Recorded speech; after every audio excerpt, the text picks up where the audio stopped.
feu mon père géniteur parce qu'il y a 3 mois, 2 ou 3 mois qu'il vient d'être enterré. Il s'appelle Diomandé Siriki. Et ma mère s'appelle Koi Afua.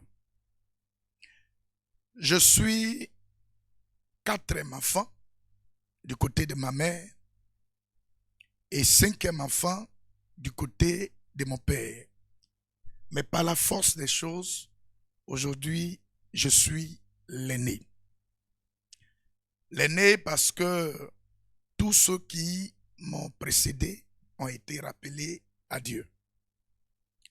D'une manière, je veux dire, bizarre, mais lorsqu'on n'est pas, on est sans Dieu, je veux dire, il y a beaucoup de choses qu'on peut traverser, qu'on peut vivre. Notre vie est vulnérable. Mon père est fils d'un grand musulman qui s'appelle Diomandé Mamadou, mon homo direct, Diomandé Mamadou.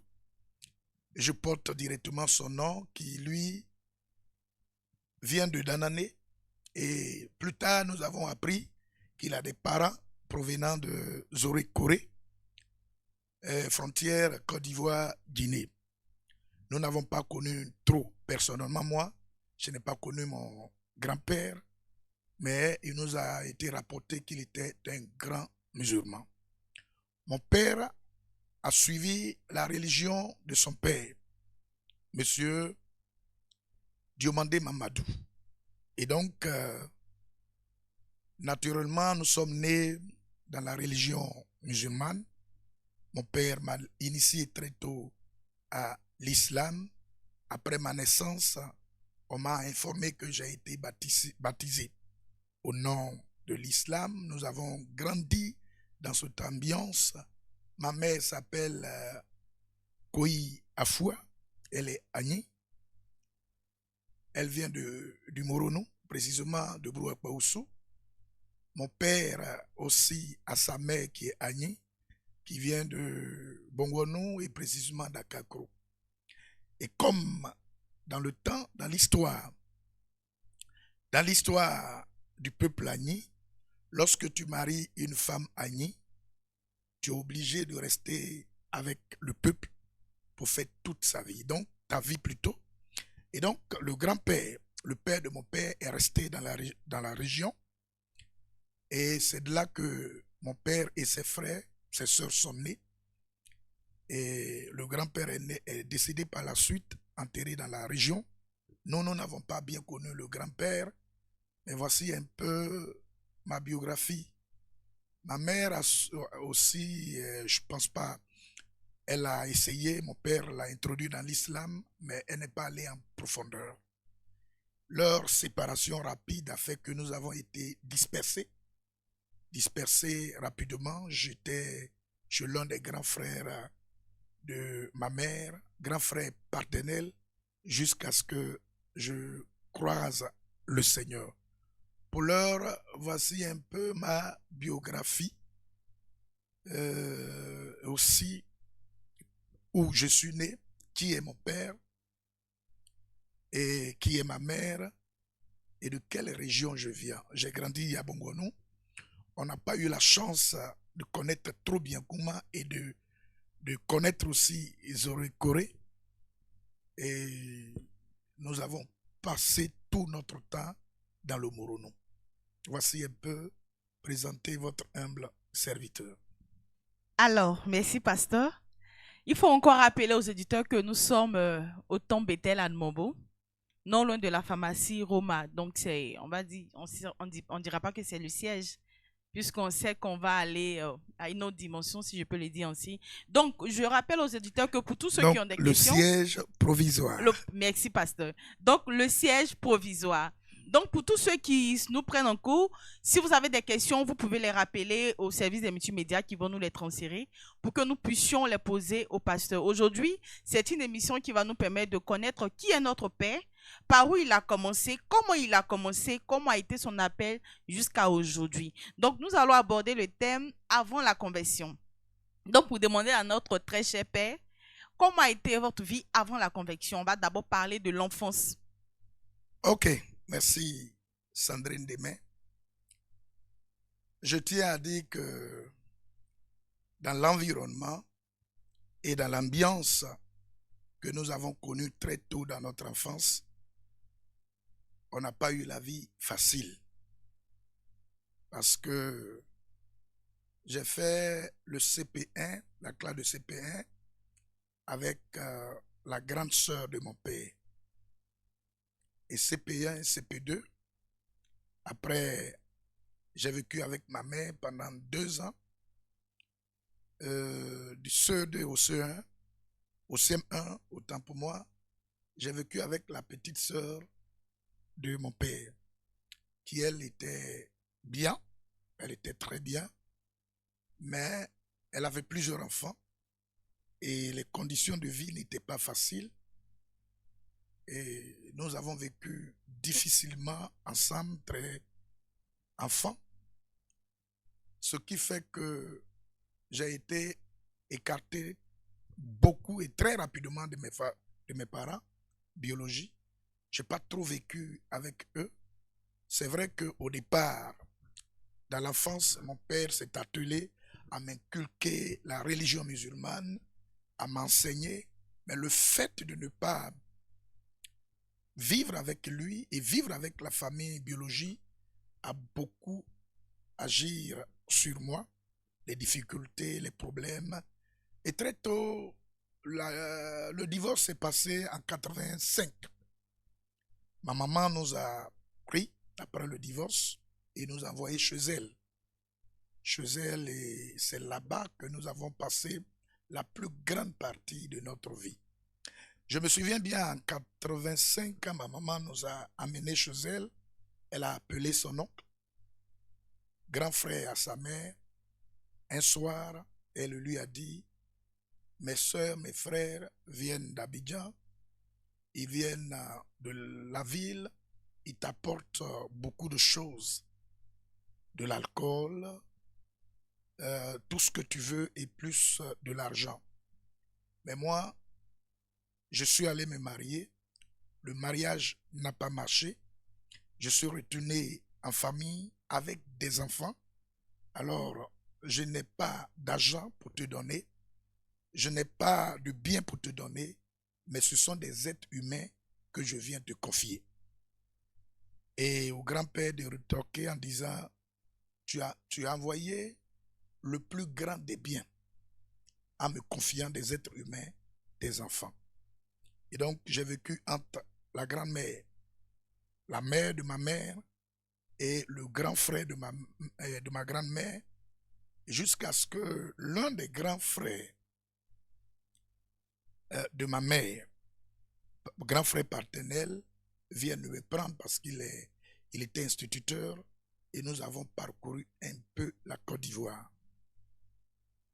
Je tiens à dire que je me suis de tous ces temps-là, auto-habillé, beaucoup auto-éduqué. Je n'ai pas eu un père ou une mère.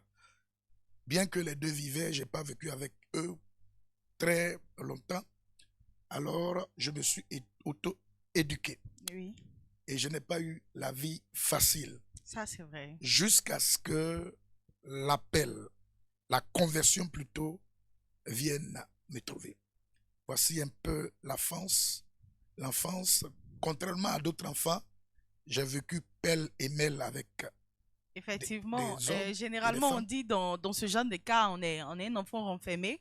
Puisque quand tu es un enfant, tu ne vis pas dans un cadre familial propre, ça agit sur l'enfance. Mais on va dire, avec ce que nous voyons aujourd'hui, ça n'a pas été le cas. Mais, pasteur, j'aimerais qu'on revienne un peu sur la naissance.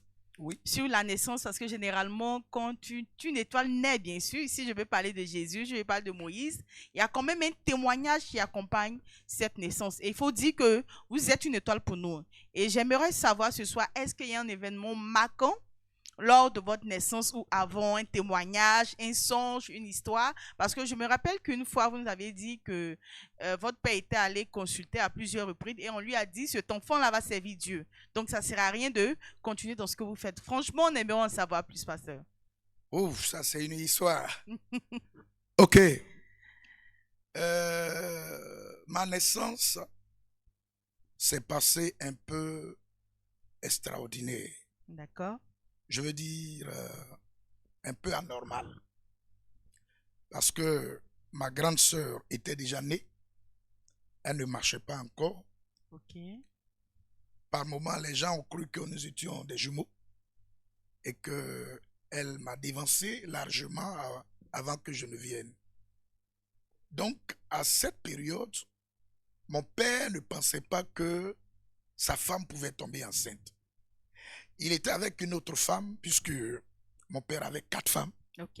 Pour un bon musulman, il avait 4 femmes. Et donc, il était avec une autre femme. Et pendant qu'il était avec la femme, il avait fait un songe. La femme était stérile et dans le songe, il marchait au bord d'un fleuve.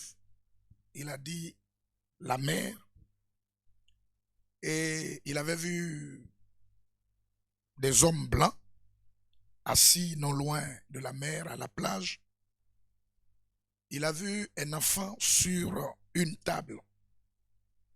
Et arrivé auprès de ces blancs, les blancs ont pris l'enfant et lui ont remis, d'après son songe. Et quand ils lui ont remis l'enfant, il a constaté que l'enfant était assis ou couché sur une Bible quand on lui a cédé l'enfant. Il a pris l'enfant et d'après lui, il s'est réveillé. Quand il s'est réveillé, chez lui, puisque sa femme, ma maman, la première femme, venait de faire un enfant, l'enfant avait 7 à 8 mois, donc celui, naturellement, c'est cette nouvelle femme avec qui il est, qui allait enfanter, puisqu'elle était reconnue comme stérile. Et bon, est-ce que je peux dire malheureusement pour lui? Heureusement pour ma mère, D'accord. et aussi un peu inquiet pour lui, il constate que dans ce laps de temps, ce rêve qu'il a fait ne s'est pas produit. Là où il croyait. Là où il croyait, mais c'est ma maman qui était enceinte. D'accord. Et c'est comme ça que je suis venu. Et lorsque je suis né, ça créait un peu de bruit parce que mon père est noir de teint, ma mère est noire de teint, et je suis venu très clair. Et jusqu'à ce que les gens ont cru que j'étais albinos, très clair. Je vois. Et l'aspect d'une peau blanche, c'est-à-dire l'aspect d'un Européen. Voici comment mon père va se lever et va s'interroger, est-ce que cet enfant est mon enfant? Est-ce qu'il vient de moi? Évidemment, pasteur. On ne peut pas être noir et puis faire un enfant clair. C'est clair qu'on va chercher à savoir pourquoi. Bon, Dieu fait ce qu'il veut. Hein. C'est ça, c'est ça. Et je ressemble goutte par goutte mon père aujourd'hui. Quand tu me vois, tu n'as pas besoin de demander. Vous avez connu mon père, Oui. le père, paix à son âme.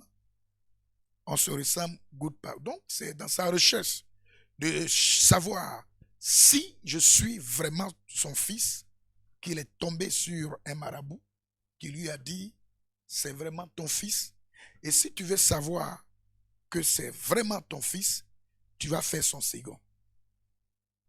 C'est le si qui va te démontrer que c'est ton fils. Mais cet enfant sera l'enfant clé de tes enfants qui va te faire.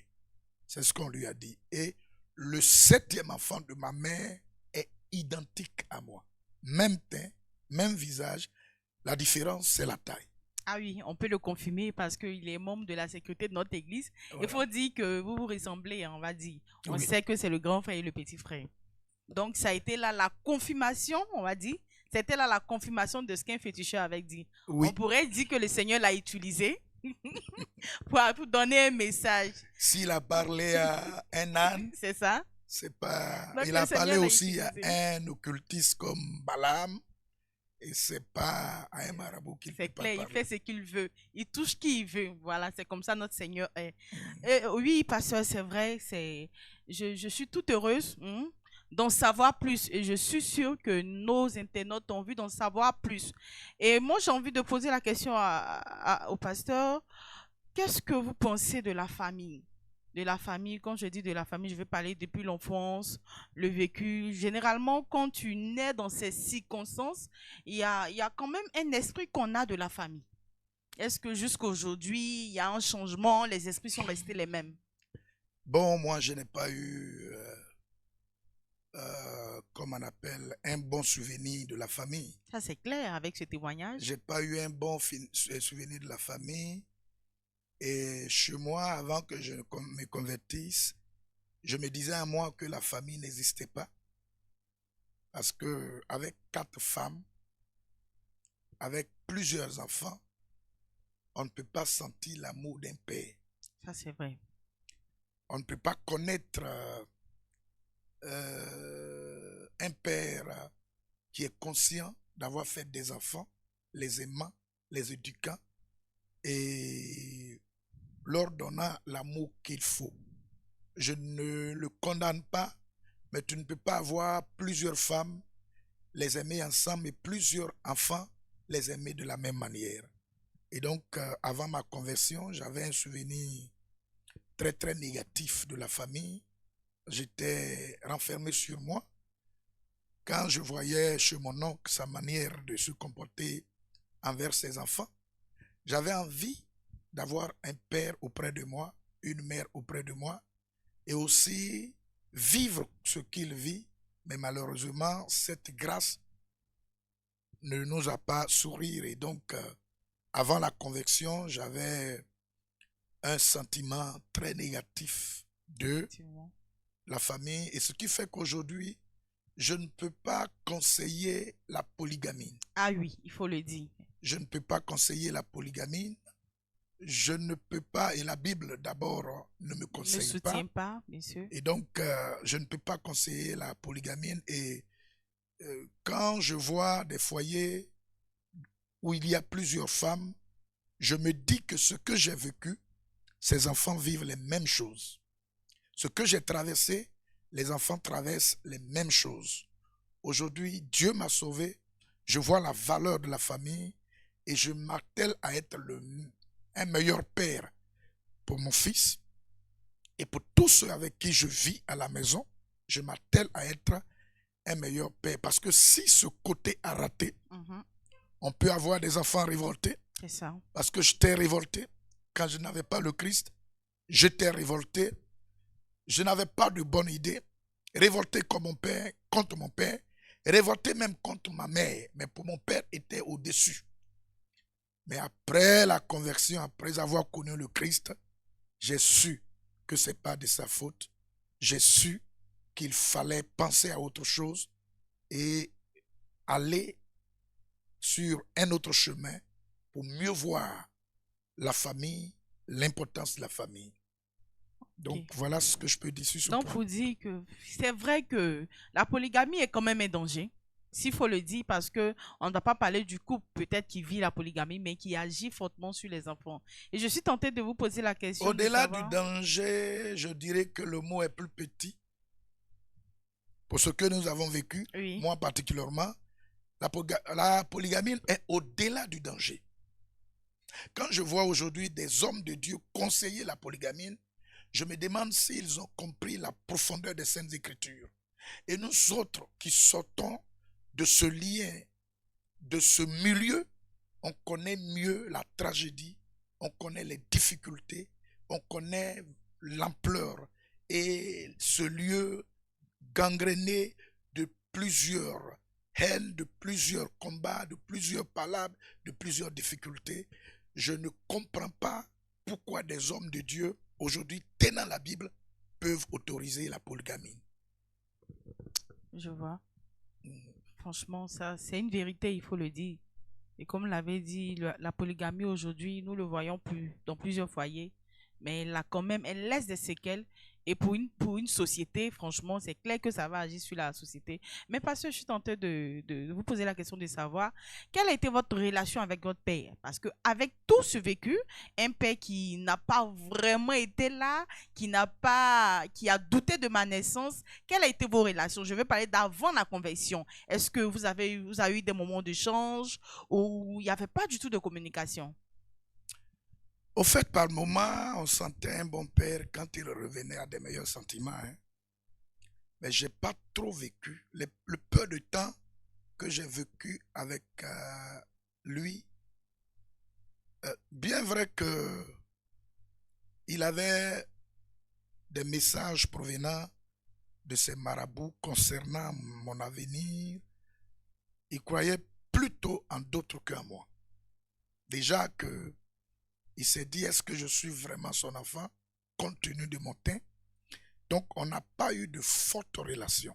Mon enfance... Oui, mais papa, sans vous interrompre, c'est comme ça, l'avenir des étoiles, c'est toujours comme ça. On n'a toujours pas confiance aux étoiles, mais finalement, dans la force des choses, dans le courant des choses, on finit par comprendre qu'effectivement, cet enfant nous a été envoyé par Dieu. Donc, je peux comprendre un peu cette petite partie.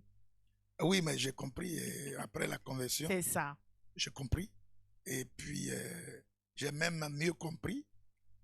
Et c'est ce qui fait qu'aujourd'hui, je m'efforce à être un meilleur père. Ça, c'est vrai. D'accord, pasteur. Franchement, c'est émouvant. C'est émouvant. Le témoignage est tellement long. C'est tellement long. Je ne suis pas sûre qu'on pourra en finir aujourd'hui. Mais on fera l'effort quand même de pouvoir toucher les grandes lignes. Donc, pour tous ceux qui nous prennent en cours, je rappelle que si vous avez des questions, vous pouvez les noter et nous les faire parvenir. Nous allons les poser au pasteur. Alors, je veux rappeler que nous sommes au temps Bethel à Nwambo. Et aussi demander à tous ceux qui nous suivent en ligne. Au siège provisoire. Au siège provisoire, pardon.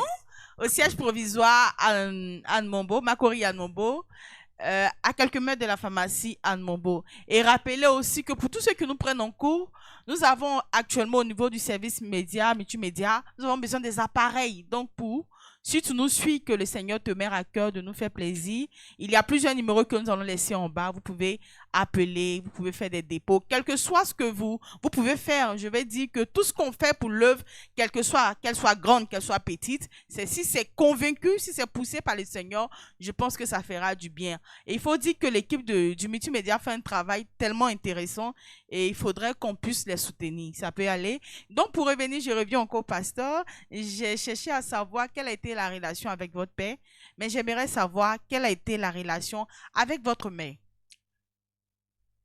Cette femme, elle mérite beaucoup de choses. Hein. Ma mère, je sais que dans l'âge de l'adolescence, j'ai pu faire 3 ans complets avec elle. Et c'est une mère battante qui nous a vraiment, elle a fait mains et pieds pour nous nourrir, pour nous éduquer, parce que le père n'était pas constamment à la maison à cause du fait qu'il avait plusieurs femmes, et aussi c'est quelqu'un qui voyageait beaucoup. Il a fait pratiquement la sous-région. Et donc, pour le temps que j'ai connu avec ma mère, elle croyait en moi, puisque c'est elle qui m'a mise au monde. Elle avait des messages, des rêves me concernant. Elle m'a aimé. Elle m'appelait affectueusement mon mari. C'est comme ça ma maman m'appelait. Et j'avais un petit nom, Félix. Et donc, constamment, elle m'appelait Félix Tofo-Boigny. Quand des fois je suis fâché, c'est le nom qu'elle utilisait pour me calmer. C'est une mère. Et je vois que, sinon j'ai vu en elle une mère, c'est pas parce que je veux la comparer à mon père, mais je la surprenais des fois, les nuits, très tard, en train de pleurer, disant, puisqu'elle ne connaissait pas, elle n'a pas pu pratiquer l'islam, mais je ne l'ai pas vue aller à l'église, mais elle priait quand même les nuits et les 5 heures elle demandait, mais qu'est-ce que mes enfants vont manger demain? Dieu, qu'est-ce que mes enfants vont manger demain? Et plusieurs fois, pendant les 3 ans, entre 10 ans, non, entre 9 ans, 10 ans et 11 ans que j'ai vécu avec elle, elle se souciait et jusqu'au lendemain, elle se battait pour nous trouver de quoi manger. Pour ces 3 ans de l'âge d'adolescence, c'est une mère aimante, courageuse et vraiment, je la porte énormément dans mon cœur, même si elle n'a pas le reste de mon temps. Je n'ai pas pu passer avec elle, mais elle est mère, vraiment, et digne d'être appelée une mère. C'est ce que je sais de ma mère, très aimante et faisant tout son possible pour que ses enfants soient à l'aise, même si elle n'avait pas de moyens. Ah, c'est vraiment émouvant. Nous allons profiter de cette lucane pour bénir la vie de votre mère qui nous fait la grâce d'avoir une étoile dans notre vie parce que je crois que elle a cru, comme Marie, elle a cru que c'était une étoile, elle a cru que demain, nous aurons une étoile. Et aujourd'hui, je ne sais pas si elle en bénéficie plus que nous, mais je dirais que on en bénéficie plus que elle. Donc, nous allons profiter de cette lucane pour bénir la vie de maman Koyiafwa. Non, ça c'est pour nous, Mémé.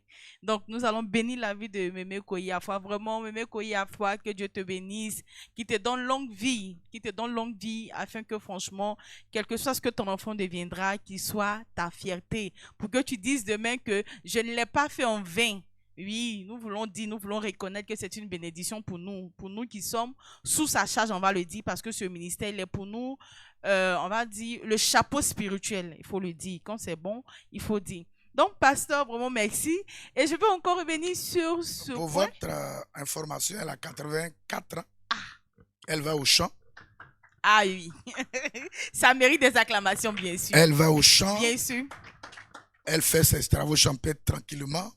Vous la voyez aujourd'hui, vous allez dire qu'elle a 65 ans. Oui, pasteur, je veux confirmer, puisqu'au funérailles, quand elle te salue, tu as l'impression que c'est un homme qui t'a salué. Elle est pleine de force, franchement, pour le dire. Et c'est vrai que si on a une telle mère, c'est clair qu'on va avoir un enfant qui est plein de force. Et c'est ce que nous voyons.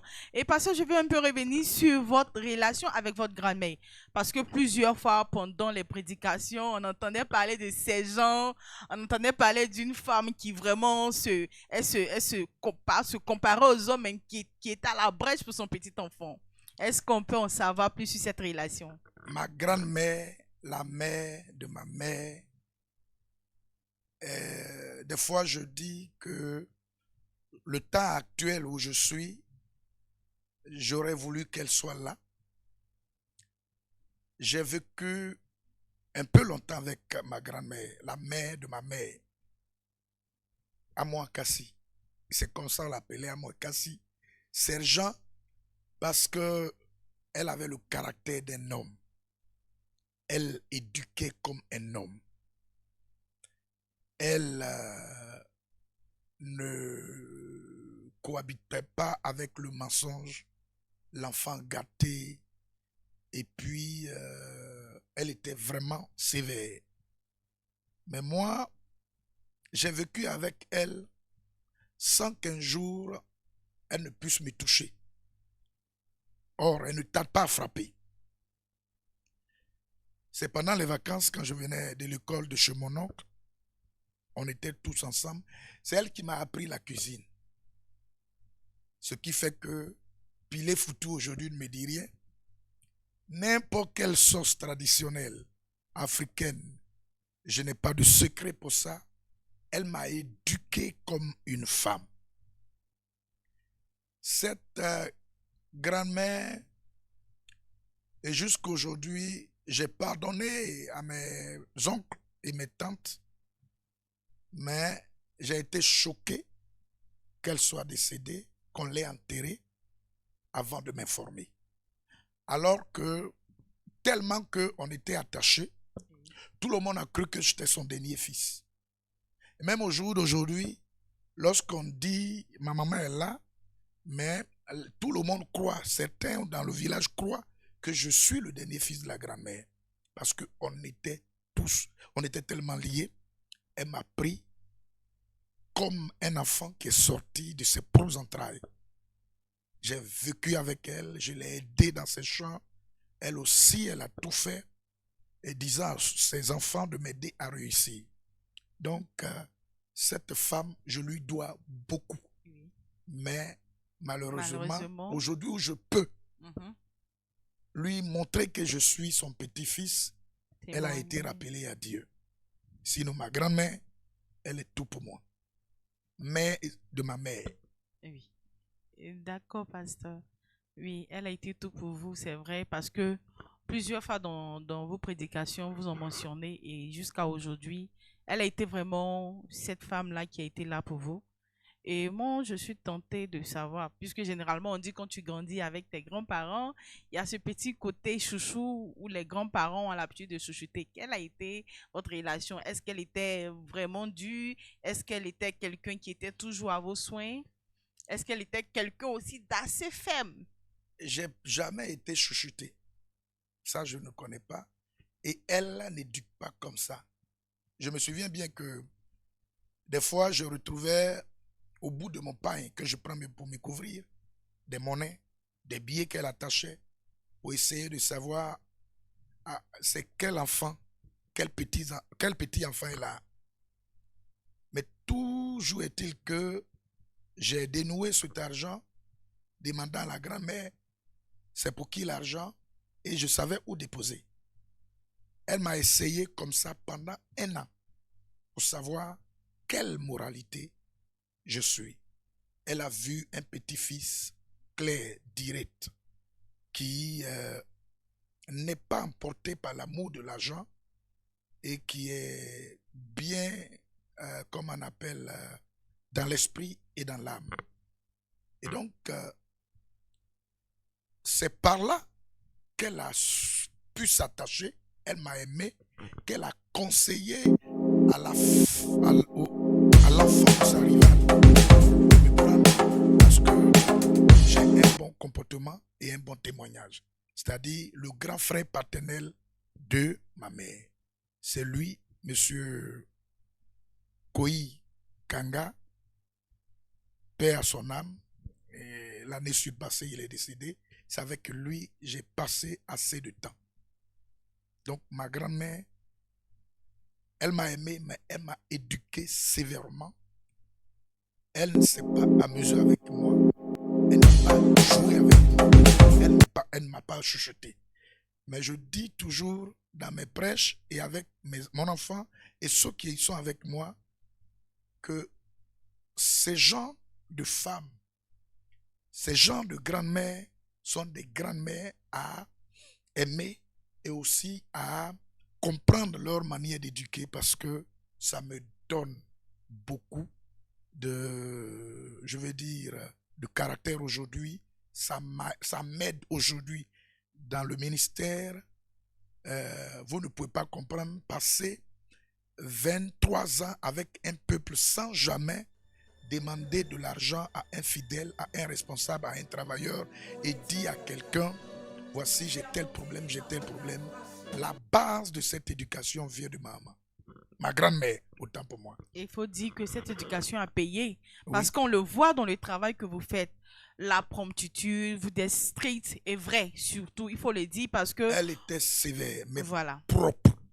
Et quand elle te dit de faire quelque chose, il faut être prompt. Elle ne parle pas 2 fois. Elle ne parle pas 2 fois. Wow. Et aussi, ce que tu sais faire, que tu dois faire, ou ce que tu dois soulever en temps normal, c'est pas elle qui va te dire soulève. C'est pas elle. Si tu n'as pas été spontané à le faire, elle soulève, elle le fait. Mais malheur à toi, ne lui arrachez pas ça pour faire. C'est pourquoi on l'a appelé sergent. Ah oui, mais il faut encore dire que ça payait. Ça payait parce que ayant reçu cette éducation aujourd'hui, quand on vous voit dans votre manière de travailler, dans votre manière d'agir, et qu'on entend dire aujourd'hui que la grand-mère était derrière, il faut dire que ça payait. Ça payait et vraiment on profite encore de cette lucane pour bénir la vie de ces personnes parce qu'aujourd'hui, si vous êtes pasteur du monde, c'est certainement parce que ces femmes qu'on n'a pas connues dans le temps ont quand même... elles ont été d'un impact jusqu'à ce que vous connaissiez le Seigneur, jusqu'à la naissance de ce ministère. Pasteur, après, j'aimerais savoir qu'est-ce qu'on peut retenir de votre relation avec votre grand-mère. On va dire, pour résumer. Une bonne relation, une grand-mère qui sait ce qu'elle fait et qui connaît l'éducation qu'elle donne à ses petits-enfants. Je tiens à dire qu'aucun de mes frères n'a pu résister à l'éducation de la grand-mère. Aucun de mes cousins, aucune de mes cousines n'ont résisté à son éducation. Parce que, je dis bien, on l'appelait sergent, ou pour rire aussi, on l'appelait Kadhafi. Donc, je suis pratiquement le seul qui l'ait comprise, et aussi elle m'a compris. Et ce qui a fait que d'ailleurs, elle a frappé tout le monde sauf moi.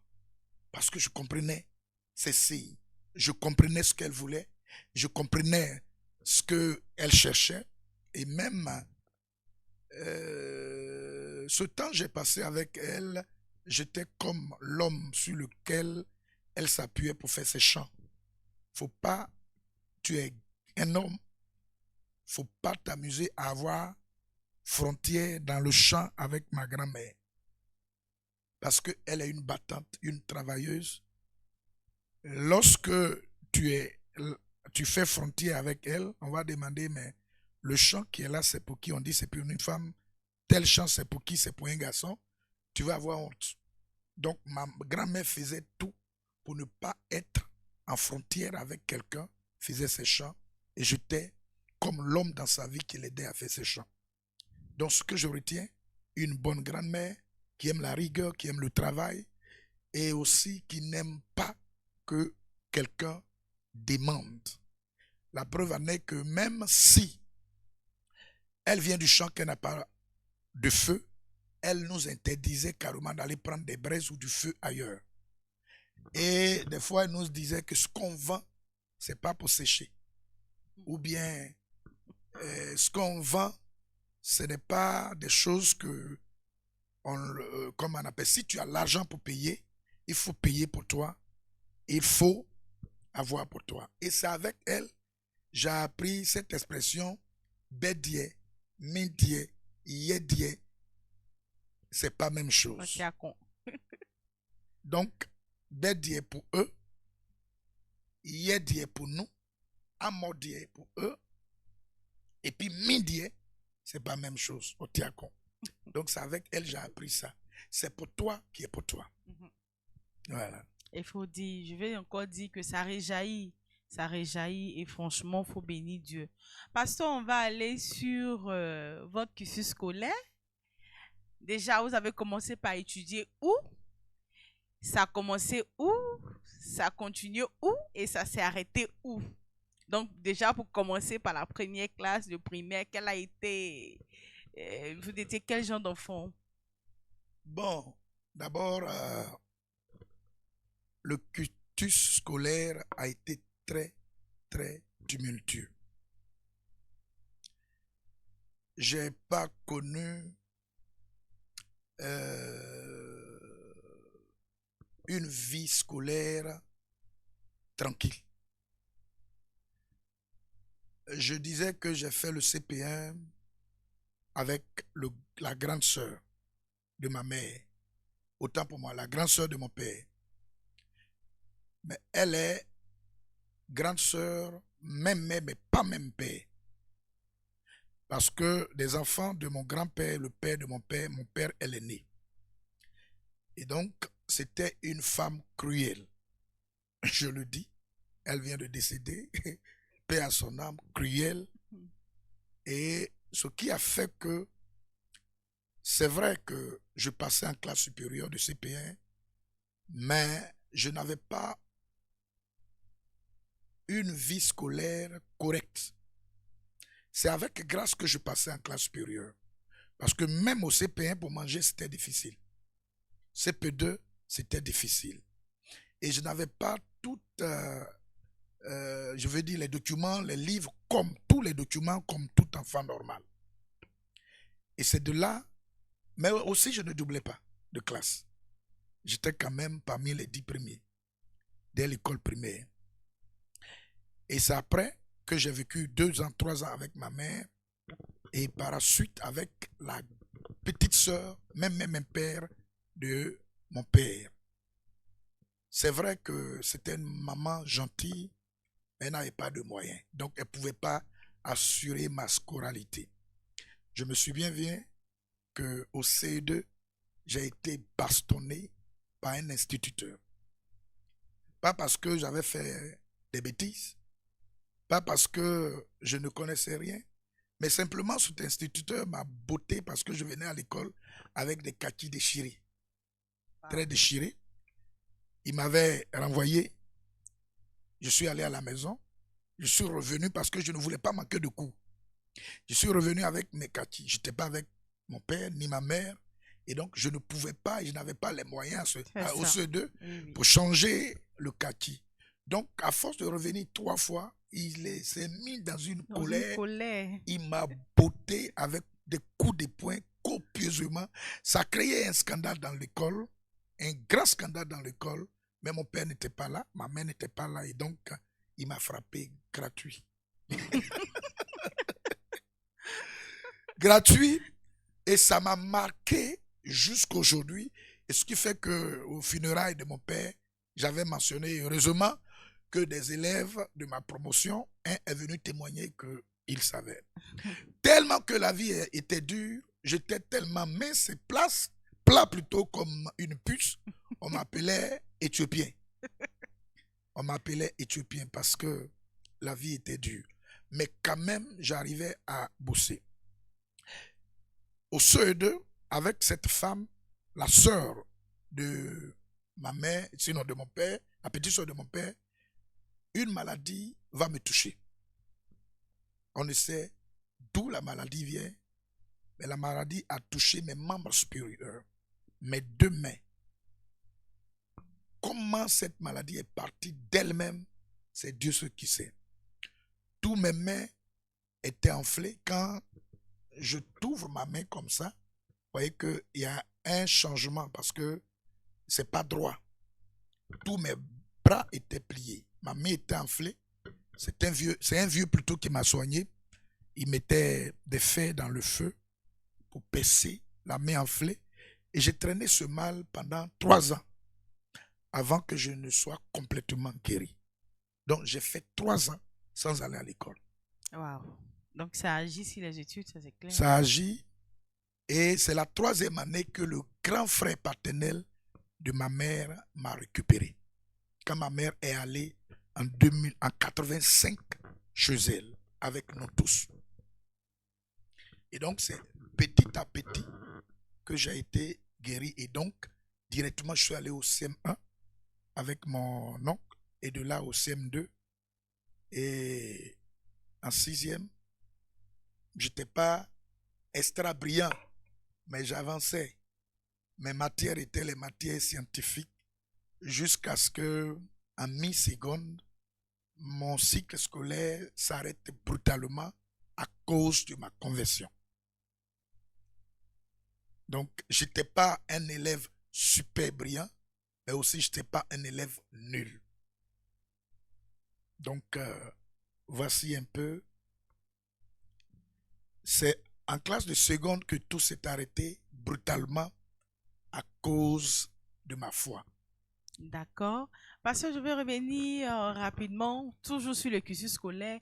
À quel âge vous avez commencé même les études, on va dire, du CP1? À quel âge? Et les circonstances... En 1900, je ne sais pas quoi. Est-ce qu'on peut savoir à quel âge? Mais je connais un peu la télévision. Ok. Je connais la télévision. J'ai fait CP1, télévision, CP2, télévision. Et c'est au CE1 que la télévision s'est arrêtée. D'accord. Voilà. Donc, je me situe dans 81, 82, par là. D'accord. D'accord. Et Et à quel âge? Avant, bien aimé, je crois bien que je suis allé j'ai fait CP en 7 ans, hein, je crois bien. 7 ans, mais même 7 ans, j'étais le plus petit de la classe. Oui, oui. À 7 ans, 8 ans par là. Donc, effectivement, autant, avec notre temps, c'est pas pareil. Ici, on peut avoir un enfant de 7 ans au CM1. Mais autant fallait avoir 10 ans, 11 ans avant même de pouvoir faire la classe du CP1. C'était pas pareil. Alors, on a une question qui nous vient des réseaux sociaux. Et c'est vrai que on n'est pas encore arrivé à ce niveau, mais on va quand même la poser. Et pasteur, il y a quelqu'un qui aimerait savoir pourquoi vous n'avez pas changé votre nom. Son nom est là? Le diacre Thabo Mathieu. Ok. J'ai dit à mon diacre que c'est merveilleux de garder le nom. Oui, c'est un témoignage. C'est un témoignage. Oui. Et tous mes documents portent mon nom. Tous mes documents portent mon nom. Et c'est ce qui démontre d'où je suis sorti. D'où je viens. Je n'aime pas trop ceux qui aiment changer le nom. Parce que le nom n'a rien à voir avec notre destinée. D'autres le croient. Mais moi, je crois que le nom n'a rien à voir avec notre destinée. Le nom Mamadou, au fait, c'est Mohamed. C'est Mohamed. Et donc, je suis fier de porter ce nom. Et je suis heureux de garder ce nom. Non pas pour narguer d'autres personnes, mais changer le nom. Judas Iscariote s'appelait Louange. Mais il n'a pas pu louer Dieu. Il a loué le diable. Ceux qui ont eu leur nom changé dans la Bible, c'est parce qu'ils avaient une mission bien déterminée. Et la vie de ses descendants, sa vie devrait dépendre sur la vie de ses descendants. Nous voyons par exemple Abraham, qui Abraham, il est devenu Abraham. C'était que ceux qui viennent soient et reconnaissent que Dieu est Seigneur. Jacob, Isaac est venu. Jacob a eu son nom changé parce que de lui, un peuple devrait naître. Abraham a eu son nom changé parce que d'Abraham, il devrait avoir un descendant croyant.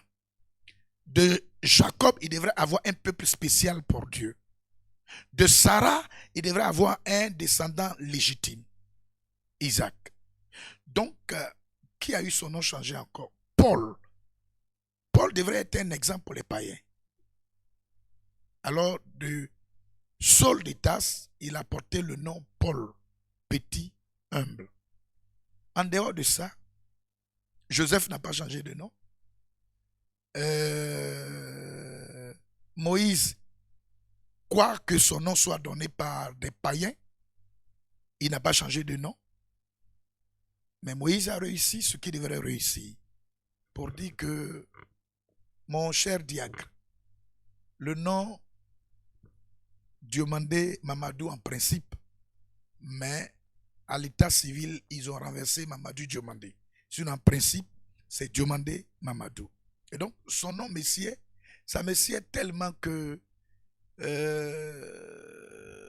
ne peux pas changer parce que ce nom est sur toutes mes pièces et tous mes diplômes. Donc, souffle que ce nom demeure et que je ne m'appelle pas Moïse Ephraim ou je ne m'appelle pas Élie. Ceci, je garde ce nom et c'est le nom que j'ai reçu. Oui, et moi j'ai fait une remarque que je vais partager. Généralement, quand on a un musulman qui devient chrétien, il est faible dans sa foi qu'il professe. Et c'est ce que je ne vais pas citer de nom, mais quand on voit Pasteur Mamadou Diomandé et qu'on voit le travail que vous abattez, moi je dis tout de suite que quand un musulman se convertit, il est ferme dans la foi, dans ce qu'il professe, pardon. Et c'est pas des gens qui sont faux avec Dieu. C'est pas des gens qui sont faux avec Dieu.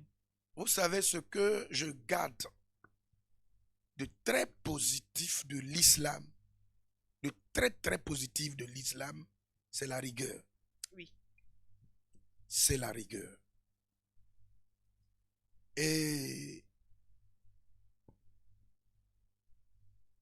venant de ce milieu et voyant cette rigueur au niveau de mon père, j'ai su que si de là-bas, les gens sont rigoureux dans leur foi, dans leurs relations, il faut l'être aussi dans le Seigneur. C'est ça. Il faut l'être aussi pour le Christ. Il faut l'être aussi pour l'Église, pour que le monde comprenne que la foi n'est pas un jeu, la foi n'est pas un amusement, c'est une relation étroite qu'on a avec le Suprême. Ah, c'est vrai. C'est une relation étroite qu'on a avec Christ, Jésus le Sauveur. Alors, ne pas être rigoureux est un danger pour celui qui sert Dieu. Pas une rigueur aveugle, pas une rigueur sourde, mais une rigueur qui amène ton entourage à aimer Dieu, à le servir, à l'adorer et aussi à lui confier leur vie. Oui. Donc, je garde cette rigueur-là de l'islam. Il y a un effet positif et c'est ce qu'on voit dans le travail que vous faites. D'accord, pasteur. Et moi, je veux qu'on retourne un peu. Vous avez dit que vous avez arrêté l'école en seconde. Est-ce que ça a été par manque de moyens? Est-ce que ça a été parce que vous n'aviez plus envie de continuer les études? Ou est-ce qu'il y a eu une situation qui vous a, on va dire, qui vous a permis de précipitamment arrêter l'école? Je ne sais pas, aujourd'hui, vous voulez que je retourne à des souvenirs un peu... Il faut dire que j'avais un challenge. J'avais un défi. Et ce défi était de rendre ma mère heureuse. Oui. Et ce qui m'a donné l'amour des études. Le défi était d'amener les parents de ma mère, de par moi, à l'aimer. Parce que elle aussi, j'ai constaté qu'elle n'était pas aimée dans sa famille. Elle n'était pas aimée. C'est un problème de famille. Je ne veux pas l'étaler ici. Et donc, j'avais un défi. Et ce défi-là, je devrais le relever. Réussir pour que cette femme soit heureuse. Réussir pour que cette femme ait la tête levée. Donc, l'étude était vraiment, vraiment pour moi le seul moyen. En ce moment-là, je croyais que l'étude était le seul moyen pour moi de réussir et d'aider ma mère. Mais ma foi va jouer beaucoup. Puisque j'ai connu le Seigneur vers la fin de la classe de 5e et j'ai connu une persécution sans précédent. Et en classe, après la 3e, quand je devais commencer la seconde, mes parents maternels m'ont fait asseoir et m'ont intimé l'ordre de faire un choix entre ma foi et mon école, mes études. Waouh, ça n'a pas été facile. Je comprenais la persécution de mon père. Je comprenais largement. Mais mes parents chrétiens catholiques, je n'ai pas compris. Et je me souviens bien, un soir, aux environs de 15h, 16h, plusieurs personnes se réunissent, c'était à Yopougon, les oncles sont là, et m'intiment l'ordre de faire un choix entre la foi et entre les études. Je leur ai dit, je veux aller à l'église, sinon je veux garder ma foi et je veux aller à l'école. Et c'est la réponse qui n'a pas été de leur goût, puisque ce sont eux qui assuraient ma scolarité. Alors tout s'est arrêté là, parce qu'ils voulaient que je dise, j'abandonne le Christ et je veux aller à l'école. Or, je leur ai dit, je veux aller à l'école, je veux aller à l'école et je veux garder ma foi. Voici comment, brutalement, mes études sont arrêtées. D'accord. Pasteur, est-ce que... Bon, pour moi, je vais dire que parfois, nos parents, ils pensent positif. Hein. Je me dis quand oui, mais je ne les en veux pas. Hein. Aujourd'hui, voilà. C'était leur manière, leur manière de me protéger. Oui. puisqu'ils n'avaient aucune notion, de l'appel. non pas de l'appel d'abord, parce qu'en ce moment-là, je ne pouvais pas leur parler d'appel. L'appel, bien Il sûr. s'agissait de ma foi. Et donc, ils n'avaient aucune notion de l'église évangélique. Ils n'avaient aucune notion de la conversion vraie.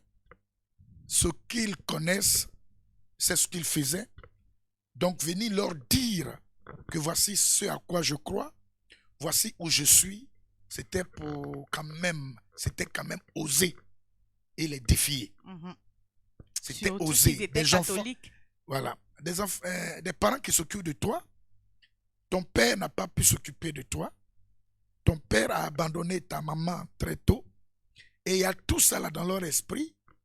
Et ils s'occupent de toi. Un matin, tu viens leur dire que tu es chrétien, que tu es évangélique, que tu es alléluia et autres. Donc moi, j'ai compris. Au départ, j'avais gros sur le cœur, mais au fur et à mesure qu'on mûrit dans la foi, on comprend. Ils avaient raison parce que c'était pour eux la manière de m'aider, de me sauver. Et ils pensaient que j'avais dévié et que j'allais devenir autre chose. Donc, ils ont tout fait pour m'aider. C'était leur manière de m'aider. Donc, je n'en veux personne aujourd'hui. C'est ce que Dieu a voulu. C'est là que je devais m'arrêter. Le Seigneur avait autre plan pour moi, autre projet. Et qui sait si cette école allait tranquillement et directement comme je voulais, est-ce que j'allais pouvoir accepter l'appel? Il y a toutes ces questions que je me posais. Vrai. Donc, tout ce que Dieu fait est bon. Ça, c'est vrai. Et pour dire que le programme de l'homme est différent du programme de Dieu. Voilà. Puisque je pense que les parents auraient souhaité que vous soyez aujourd'hui DG d'une entreprise, de la CIE par exemple, de la SODECI. Un commandant de l'armée. Voilà, c'est ça. Mais le programme de Dieu. Un préfet. C'est ça. Un député ou un maire. C'est ça, c'est ça. ça. Mais je suis au bon poste. C'est ça, au bon service du Seigneur. Qui dépasse le député, qui dépasse le maire, qui dépasse même le poste présidentiel. Oui. Je suis fier d'être esclave, serviteur, d'être un ouvrier inutile de Jésus de Nazareth. Ah oui, il faut le dire, pasteur. Nous tous, on est fiers, hein? On est aussi fiers du travail que vous abattez. Mais pour dire qu'ici, que le programme de l'homme est différent du programme de Dieu. Voilà, il y a le programme que l'homme fait. Et il y a le programme que Dieu a arrêté sur ta vie. Et c'est ce programme qui en marche. Donc, on bénit Dieu qu'au lieu d'être un président du port, par exemple, directeur du port, vous êtes aujourd'hui président de la mission César. Et aujourd'hui, ça se voit, l'œuvre en train de s'étendre. Il y a des appelés par votre vie, par votre ministère. Ça donne envie à plusieurs de ces vies. Et c'est ce que nous voyons aujourd'hui. On bénit Dieu pour ça. Que c'est vrai qu'on n'a pas eu un directeur du port où on aurait allé faire des affaires. Mais on a un directeur du port du Seigneur. Amen.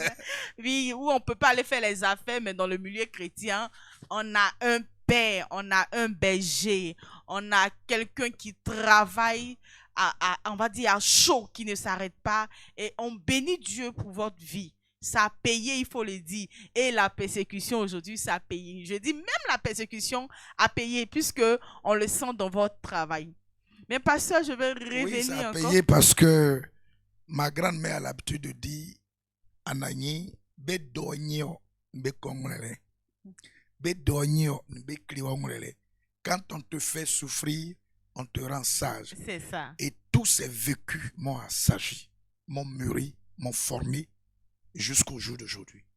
Pas seulement je vais revenir sur ce point. En étant un enfant, je rentre à la maison, il y a plus de 7-8 personnes âgées qui m'attendent pour me demander si je choisis ma foi ou si je choisis l'école. Quel a été votre sentiment ce jour-là? Allons-y. Le salut est personnel d'abord. D'accord. Et puis, je ne me suis pas allé comme ça pour affronter les parents. Ils m'ont averti. J'ai même, en ce moment, j'étais encore enfant, j'ai même demandé conseil à des responsables d'église. Il y a un même qui m'a conseillé de dire aux parents, j'accepte vos demandes, j'accepte vos exigences, j'accepte d'arrêter d'aller à l'école, et sinon à l'église. J'accepte d'arrêter ma foi. Et quand je serai à l'école, est-ce qu'ils sont là-bas pour me contrôler? J'ai dit à ce responsable, malheureusement, où je vais à l'école, je suis chez mon oncle, grand frère à ma mère, qui lui est pire dans la persécution que tout le monde. Et je lui ai demandé, cher responsable, entre Abidjan et là où je fréquente, si dans le cas, par malheur, il y a un accident, que l'accident m'emporte, alors que je viens de renier Christ, renier ma foi, je vais où? Et donc, on est né garçon, la foi et la vie avec le Seigneur, le salut est personnel. Il faut que les parents sachent que je suis converti, que je suis en Christ, que je l'ai accepté et que ça, ce n'est pas à marchander. On ne discute pas sur ça. Je marche avec Jésus, un point, un trait. Si pour cela, vous ne pouvez pas et vous ne voulez plus me scolariser, qu'en tient que vous, mais ma foi, ce n'est pas à marchander. Et donc, j'ai su rester ferme sur ma foi. Et c'est cette fermeté qui me conduit jusqu'au jour d'aujourd'hui. Effectivement. Pasteur, entendre ce témoignage, c'est quand même difficile. Ça n'a pas été moi. Sinon, peut-être j'aurais choisi les études, on va dire. Qu'est-ce que aujourd'hui Je dis que même si je ne suis pas l'école laïque s'est arrêtée, mais aujourd'hui, la formation que j'ai sur le plan spirituel, théologie, est mieux que ce que les hommes apprennent. C'est ça. Sur le plan laïque pour devenir ce qu'ils sont. J'ai appris à connaître Dieu, j'ai appris à connaître l'homme et à étudier en théologie, on étudie tout. Tout. Tout. Même ce qui est de l'école. Il faut dire que l'école ne finit pas, quel que L'école ne soit le finit pas. domaine. Et jusqu'à présent, je continue de me faire former. C'est ça. Oui. Pasteur, quel est le message que vous pouvez donner à quelqu'un qui nous suit aujourd'hui, qui certainement traverse une situation comme celle-ci? Ok, surtout ceux qui sortent de là où je suis sorti, ne marchandez jamais votre foi. Que personne n'arrive à vous éloigner de votre relation avec Christ Jésus. Quel que soit ce que ça coûte, quel que soit ce que ça fait, quel que soit ce que vous perdez, quel que soit ce que vous laissez, demeurez ferme dans votre relation avec Jésus. Il est le chemin.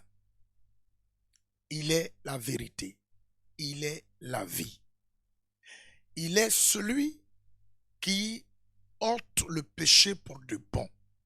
Il est la porte du ciel. Jésus-Christ est le maître des temps et des circonstances. Il n'y a pas d'autre ailleurs qui peut se comparer à Christ, à son œuvre, au salut qu'il donne, à la délivrance qu'il donne, mais au chemin qu'il a tracé pour chacun de nous. Bien-aimés, que votre foi ne soit jamais marchandée. Pour rien au monde, même si vous n'avez rien à manger, demeurez ferme. Parce que on a tout perdu. C'est peut-être dans la poubelle que je n'ai pas mangé, mais j'ai tout vécu, j'ai tout connu. Et aujourd'hui, Dieu, par sa grâce, m'a permis de le connaître et de savoir que le trouble engendre le miracle, qu'avec Jésus, les situations dangereuses finissent par devenir une victoire ou des victoires éclatantes. Qu'après Jésus et après la croix, il y a la rose. Quand je dis la rose, il y a au moins le minimum que le Seigneur fait dans nos vies afin que nous oublions ce temps difficile, ce temps d'épreuve, de persécution, d'injustice, d'injure, d'humiliation, de calomnie et aussi de rejet. Celui seul qui ne rejette pas s'appelle Jésus. Ne renoncez jamais à vos foi, quelle que soit l'intensité de la persécution. N'abandonnez jamais le Christ, quelle que soit l'oppression de l'oppresseur. Par moments, dans cette persécution, on se demande, mais qu'avons-nous fait de si dangereux ou de mal pour que nous puissions subir de telles choses? Mais j'ai compris que si le bois avait arrivé à être brûlé, ce n'est pas le bois sec que nous sommes. Demeurez ferme dans la foi que vous professez. N'abandonnez pas votre foi. Jésus est Seigneur. Le témoignage continue. Nous ne sommes qu'au début. Que Dieu vous bénisse, que Dieu vous marque et que vous soyez prospères à tous égards. Jésus est Seigneur. Que personne ne vous éloigne de votre foi. En Jésus, soyez bénis, soyez bénis. Amen. Comme pour dire, pasteur, avec Jésus, on ne paie jamais. David a dit, j'ai été jeune, j'ai grandi, je n'ai jamais vu le juste abandonner sa voie, mendiant son pain. Pour dire qu'avec Jésus, on gagne toujours. Et pour tout Je homme, n'ai jamais vu Dieu abandonner le juge, ni sa postérité quemander son pain. Donc, pour dire à quelqu'un qui traverse ces situations, pour te dire que quoi que tu puisses vivre aujourd'hui, sache que le meilleur, c'est demain. Et pour dire que tu as choisi la bonne part. Jésus, on va dire, c'est le meilleur des choix qu'on puisse faire, qu'un être humain puisse faire. J'ai l'habitude de dire dans mon intimité que sans Jésus, il n'y a rien. Sans Jésus, il n'y a pas de vie. Je dis toujours que si je n'avais pas connu le Seigneur, je ne sais pas à quoi serait ma vie. Donc, pour dire à quelqu'un qui traverse une situation difficile, pour te réconforter, te dire que tu as choisi la bonne part et avec Jésus, on ne paie jamais. On gagne toujours, quel que soit le temps. Pasteur, on va poursuivre. Quel a été le type d'enfant que vous aviez été? Généralement, on a ces jeunes gens qui s'attachaient beaucoup aux femmes, qui étaient un peu, je vais dire, je ne sais pas un peu si vous me comprenez. Bon, avec ma grand-mère que j'appelle affectueusement Sergent, tu ne peux pas te permettre d'être comme tous les garçons. J'étais très calme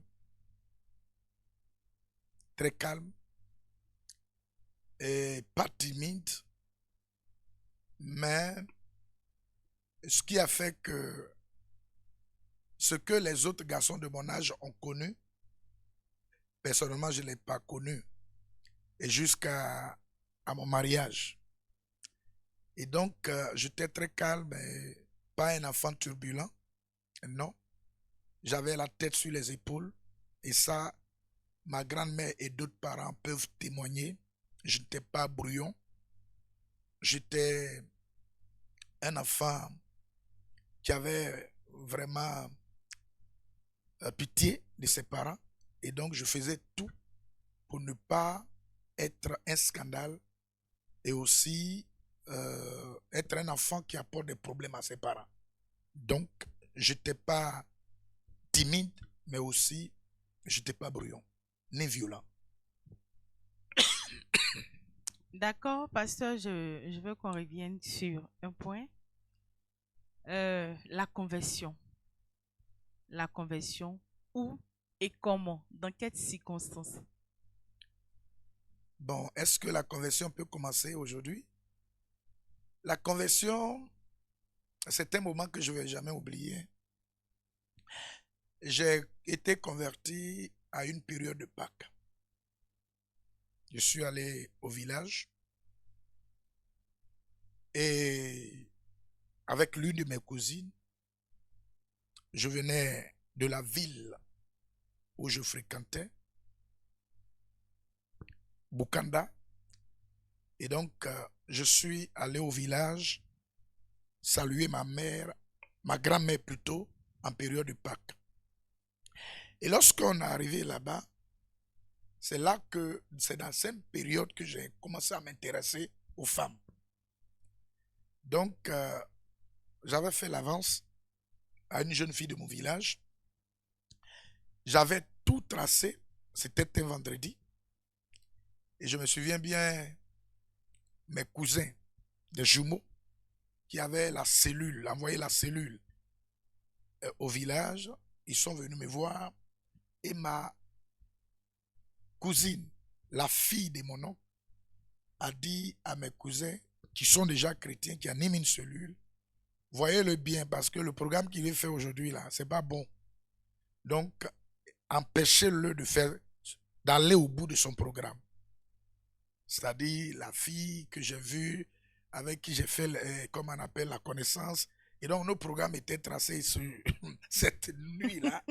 Quelque chose devrait se passer. Et les frères sont venus, les cousins m'ont invité à leur cellule. C'était un vendredi. Et j'ai dit à la jeune fille, il faut m'attendre, je m'en vais à l'église, je reviens. Ce jour-là, je suis allé à l'église, je ne suis pas revenu. Parce que lorsqu'on est rentré net pendant le culte, ma cousine en question est tombée. Elle est tombée, il y avait la présence des esprits. Et donc, les parents sont hostiles à l'évangile. J'avais peur d'aller seul à la maison. Donc, je suis resté là jusqu'à ce que sa délivrance n'achève. Et sa délivrance était tellement compliquée que de 20h, c'est à 6h du matin. Wow. Donc, ça a chamboulé le programme. Ça a chamboulé le programme. À 6h du matin, j'ai vu l'un des jumeaux dire à Dieu, on vient d'installer la cellule. C'est la première personne qui expérimente et qui tombe. Seigneur, si tu ne fais pas quelque chose que les parents voient au lever du jour, on aura problème. Alors fais quelque chose. C'est suite à cette déclaration que ma cousine s'est levée. Les démons sont partis et c'est là que j'ai pris l'engagement personnellement, intimement, d'aller à l'église et de me donner à Christ. Mais je ne leur ai pas dit. Je ne leur ai pas dit. Je leur ai demandé simplement, c'est dans quelle église je peux partir puisque je suis élève. Et ils m'ont dit, si tu arrives que tu trouves Assemblée de Dieu, il faut partir. Voici comment a été ma conversion. Ah oui, pasteur. Je pense qu'on va revenir dessus une prochaine fois. C'est un point tellement intéressant à aborder. Je demande à tout le monde d'acclamer le Seigneur. Oui, parce que le Seigneur s'est appelé. Il s'est arrêté le programme de l'homme et fait entrer lui son programme en œuvre. Donc, on va conclure ici par ça, pasteur. Et je veux même que les auditeurs, pour une prochaine fois, soient connectés dans le temps parce que c'est un thème très important. Vous avez vu déjà comment ça a commencé, la conversion, comment. Et vraiment, pasteur, je vous remercie de vous être rendu possible, disponible, pardon, Merci. pour ce programme. Et on va conclure pour dire que si vous avez des questions, vous pouvez quand même les noter. À la prochaine édition, nous allons poser vos questions au pasteur. Pasteur, vous avez un mot de fin? Le mot de fin, je l'ai déjà dit, mais je vais répéter encore que d'abord, on s'est arrêté sur la conversion et les jours qui arrivent, on va rentrer en profondeur dans la conversion jusqu'à la persécution. Donc, ne ratez pas ces programmes. Joseph Sabine a demandé ce temps constamment. Je te dis, Joseph Sabine, ça continue. Ils vont signifier le prochain programme sur les antennes et vous verrez ça.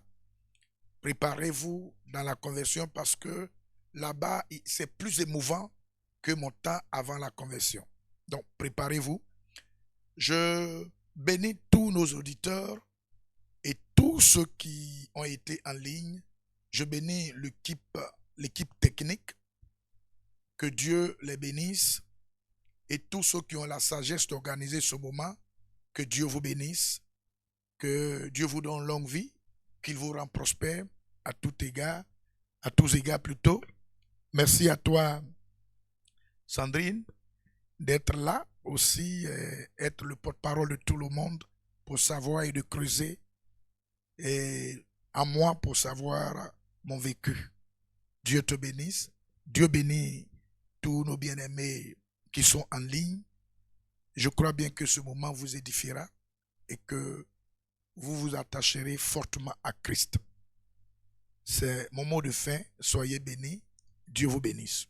Alors, nous voulons aussi remercier le pasteur, oui, de nous avoir accordé de son temps. Nous voulons remercier l'équipe du multimédia qui s'est donnée afin que ce moment puisse vraiment avoir lieu. Et nous voulons bénir la vie des auditeurs qui nous suivent. Déjà, merci à vous de nous suivre. Merci encore de nous suivre pour une prochaine fois. N'oubliez pas, notez votre question.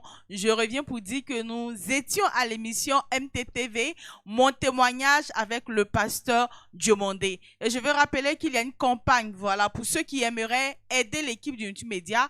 C'est vrai qu'ils abattent un travail formidable, il faut le reconnaître parce que franchement, d'il y a aujourd'hui, il y a quand même de l'évolution. Donc, si le Seigneur te met à cœur de pouvoir aider cette équipe, il y a des numéros qui passent en bas. Tu peux simplement laisser un message en commentaire ton numéro, ils vont te rappeler et prendre un peu ton don. Vraiment, nous voulons bénir le Seigneur pour ce